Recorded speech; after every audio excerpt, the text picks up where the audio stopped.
In this video, I'm going to show you how to recover a dress form. This little girl has certainly seen better days. You can see the bust point here is down to the cardboard, as is the shoulder, and it's pretty torn up here, and center back at the neckline.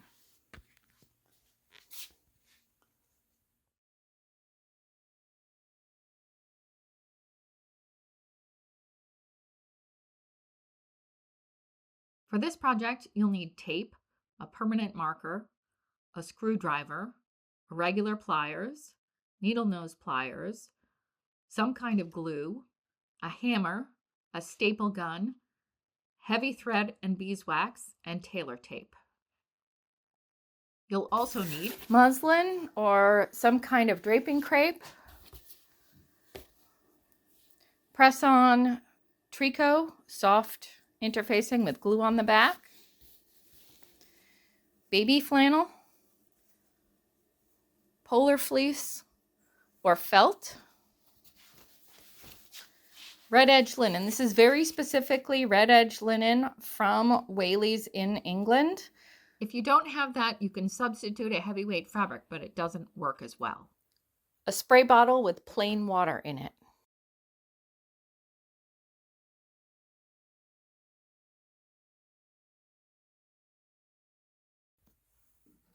Put a piece of tape on the neck plate with a notch for center back and do the same thing at center front.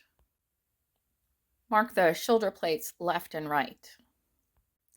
Set aside the hardware in a place where you won't lose anything. So here are the screws for the shoulder plates. Here are the nails for the neck plate. And here are the screws for the wire cage. The wire cage is off and rusty, so I'll be cleaning that before I put it back on.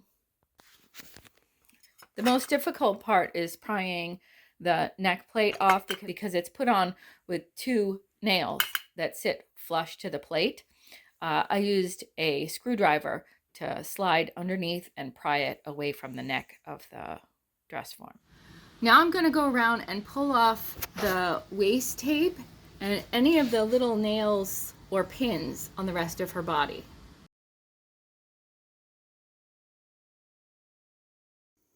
The fabric on the bottom is put on with staples. I don't pull those out.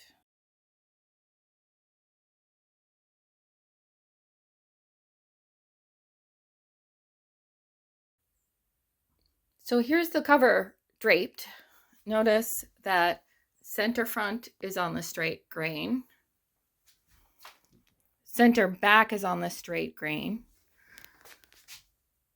Center back of the neck is on the straight grain, and it's all one piece around to the front, which is then on the bias. Here's the dress form cover drape.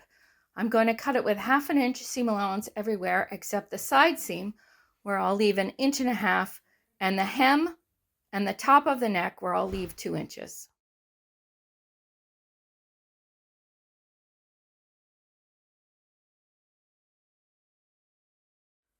I'm going to put little dots of white glue or school glue around in the places that are down to the cardboard or where the fabric is completely pulling away.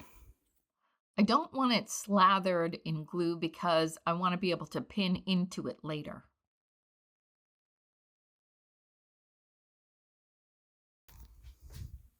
Now I've laid a piece of baby flannel or felt on top of the glue. I'm going to let it sit there. The grain right here is on the bias. And I'm going to do that on all of the places where the cardboard is showing. When the glue is dry, trim away most of the fabric that is not glued, and then build up however many layers you need to get a shape that is not dented. I've used straight pins here to maintain tension so that there are no wrinkles in the finished product. When the dents are filled in, cross stitch one more layer of baby flannel on top. Cut the press-on in strips and lay it on top of any areas that are loose to keep them in place. Here she is with all of the raw edges and cross stitch taped down. I didn't tape over places where it can't be pinned because it'll be under metal.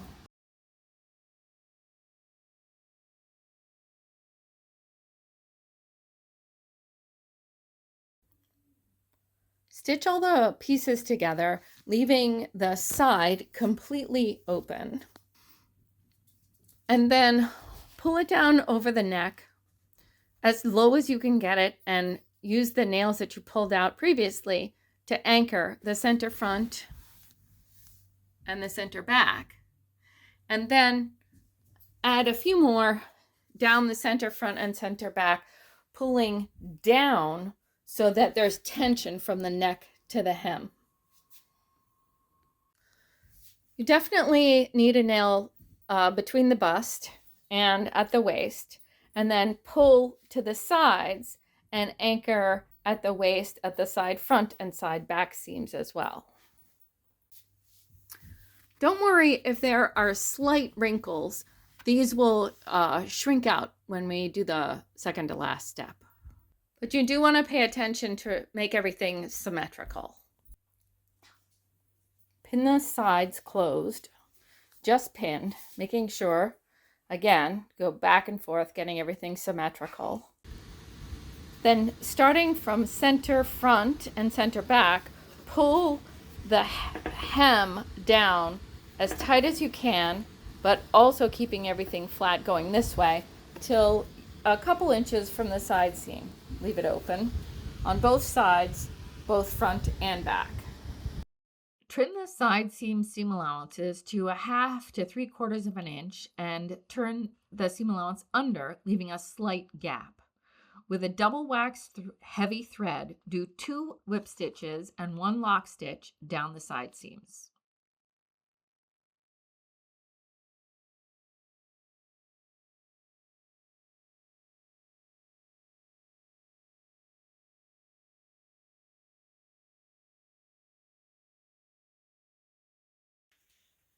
After the sides are stitched, pull the bottom taut and use the staple gun to staple the edges down. Also around the armhole and at the neck. Trim the fabric away from any holes for the hardware that needs to be replaced.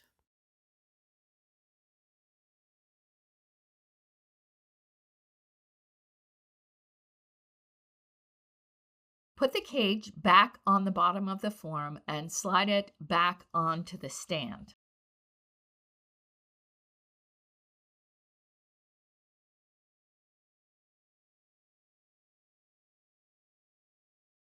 Slide the cap back in place. Don't try to do this before putting the dress form back on the stand, as it's too easy to get things misaligned. Put the arm plates back on. So now we're going to spray the whole thing with plain water, which will shrink it and which will also make the writing that's underneath visible. Copy the writing off in pencil, and then after it dries, you can fill it in with Sharpie. While the dress form is wet, put a piece of 1/4 inch tailor tape around the waist. Make sure you're keeping it very tight and snug to the dress form. Start just one side of center front and end with a double nail at center front. So here's the before.